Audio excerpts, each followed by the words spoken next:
तो इस वीडियो में हम समझने वाले हैं एसिड और बेस को। तो मान लो मैंने आपको नींबू, ग्रेप्स और ऑरेंज खाने के लिए दिए, तो इन सभी में आपको क्या कॉमन लगा है? ये तीनों भी आपको थोड़े से खट्टे लगे, तो ऐसा क्यों हुआ? तो इसे समझते हैं। तो नींबू में सिट्रिक एसिड है, और ग्रेप्स में टार्टरिक एंड मैलिक एसिड है, और ऑरेंज में भी सिट्रिक एसिड है। तो ये एसिड होता क्या है, इसे समझते हैं।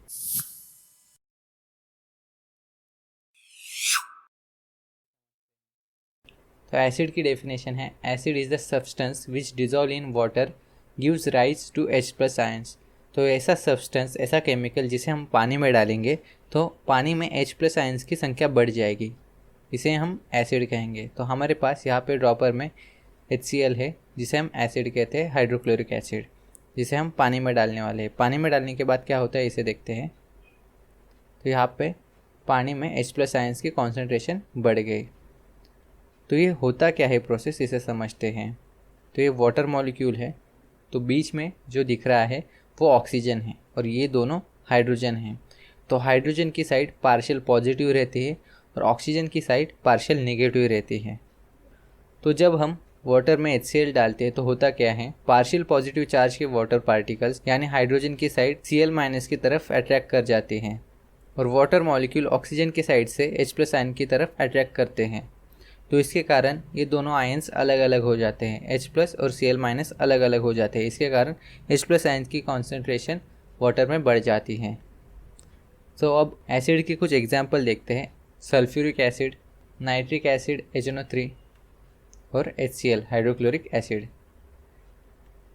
अब बेसिस को समझते हैं।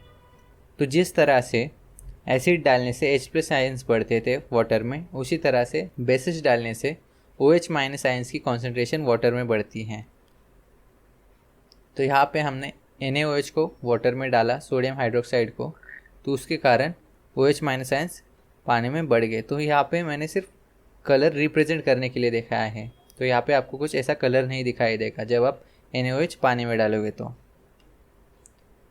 जैसे हमने पिछली केस देखी थी, उसी तरह से इस केस में भी OH- आयंस की तरफ वाटर की पार्शियल पॉजिटिव साइड अट्रैक्ट होती है, और Na+ की तरफ वाटर की नेगेटिव साइड अट्रैक्ट होती हैं।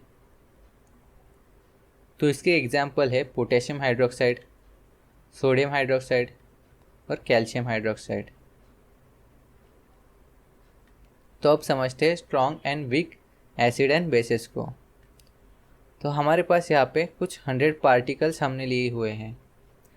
तो सबसे पहले हमने 100 HCl पार्टिकल्स लिए और उन्हें पानी में डाला, तो जो हमें H+ आयंस का कॉन्सेंट्रेशन मिलेगा वो 100 मिलेगा। पूरे के पूरे HCl डिज़ोल्व हो गए और उन्होंने H+ आयंस को दे दिया। ऐसे ही हमें HBr के साथ भी देखने को मिलता है। तो अब वीक एसिड क्या होते हैं?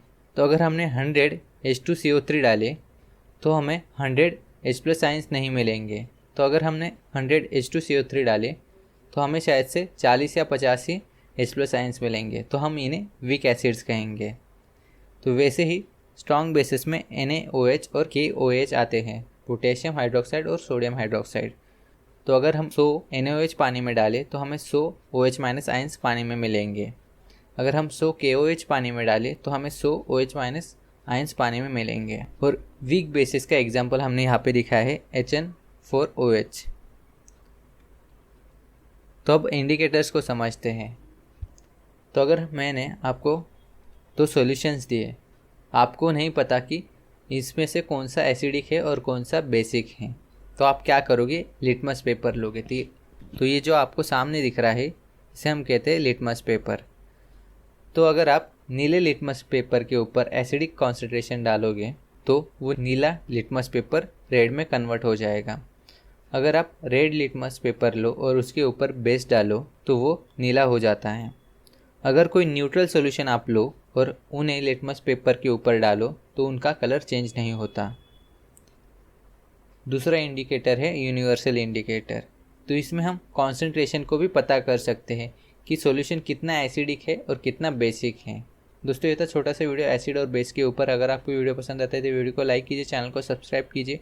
बीच में जो लोगो दिख रहा है उसे दबाकर आप चैनल को सब्सक्राइब कर सकते हैं, और ये दोनों वीडियो भी देखना ना भूलिएगा। नीचे डिस्क्रिप्शन में इंस्टाग्राम की लिंक है, जाके फॉलो कीजिएगा। धन्यवाद दोस्तों।